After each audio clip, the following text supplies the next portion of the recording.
Why, hello, beautiful people of the internet. Today, I come to you to talk about a book y'all have been sleeping on, okay? Like a Love Song by Gabriela Martins. It's. Am I biased? Because this is by a Brazilian author, with a Brazilian character? Perhaps. But the book is actually good, so who cares? And I tried to match my makeup with the book.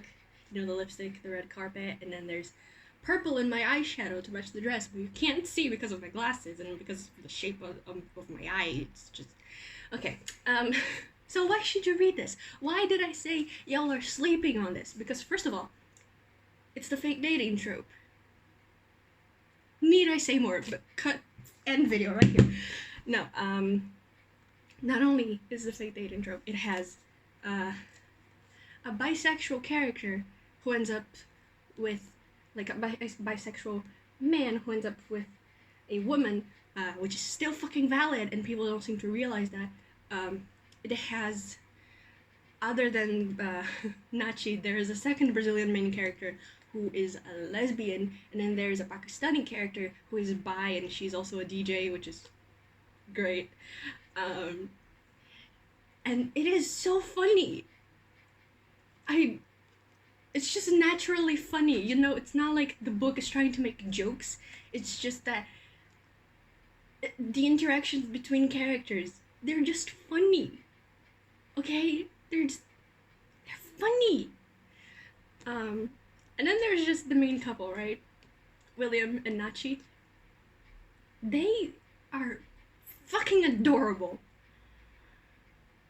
They are just so cute. I mean, there are many cute moments involving Nachi, particularly like with her friends and her family and William. It's just heart, like, you know, it just makes your heart go like. Mm. It's so cute, and there's a scene that made me cry so hard because, no spoilers. It's just about these girls who are big fans of Nachi, and they are Brazilian, and they're like, it means so much to us that you're making it big internationally, and that is exactly how I feel about the fucking author. Like, I was reading that scene and I was like, okay, but yeah, that's how I feel about the author. I just Brazilians don't get a lot of rep uh, outside of Brazil itself. We have our own TV shows, our own movies, and all of that is great. Um,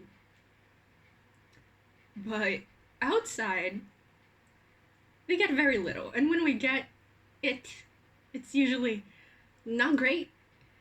Um, I can literally think of like two Brazilian characters in any media that I've ever consumed, and well, one doesn't have any lines. He's there for like 5 seconds, and it's a silent voice movie. The black dude. He's there for 5 seconds and nothing else. And Paulo from the Rick Riordan Paula series.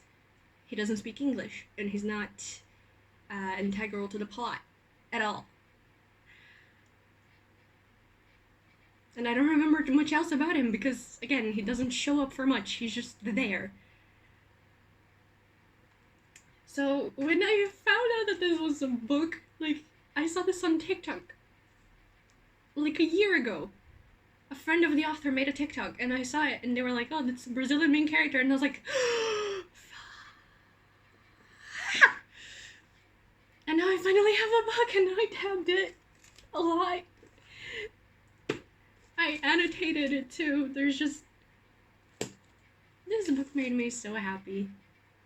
And there's a criticism about this that I want to refute because I understand why people think this, but at the same time, I still think it's needed because this narrative, Nachi, has issues with her culture, where she's from, and she tries to hide that as much as possible. Like, she straightens her hair. She doesn't like when people call her Nachi, which is a very Brazilian a way of saying Natalia, the nickname for Natalia. She just doesn't want to let people know she's Brazilian, or like remind them that she is Brazilian. So throughout the story, she like learns to appreciate where she's from and her culture, and she goes to see her family again after like 2 years. It's, yeah, I understand why some people are fed up with that kind of story, but some people still need it.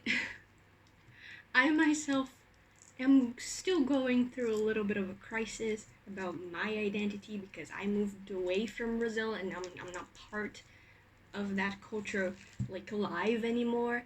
I'm not there. And I miss it. But for a long time I was very much like Natalia. I didn't want to be too Brazilian, which is, yeah, I know. So this narrative kind of hit home for me. It just,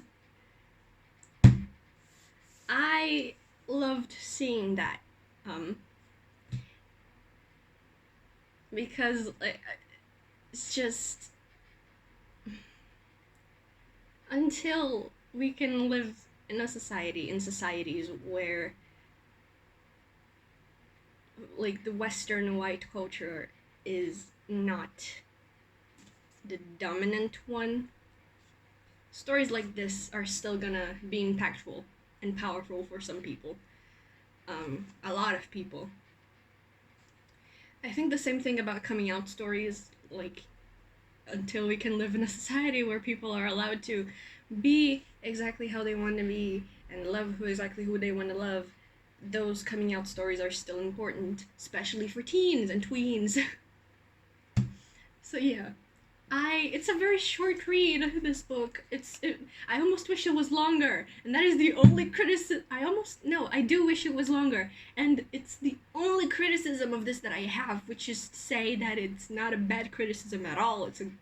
Like, I want more of them. I wish we could have seen them at Christmas with not just family. I can just imagine, like, that whole scenario. I would die for that. I would. I feel like this is gonna be an unedited video because it's just purely me freaking out about this book, and that is accurate to how I feel about it. So that is just how it's going to be. So thanks so much for watching, guys. I'll see you all when I have something I want to talk about again, and I don't know how to end these videos. Bye.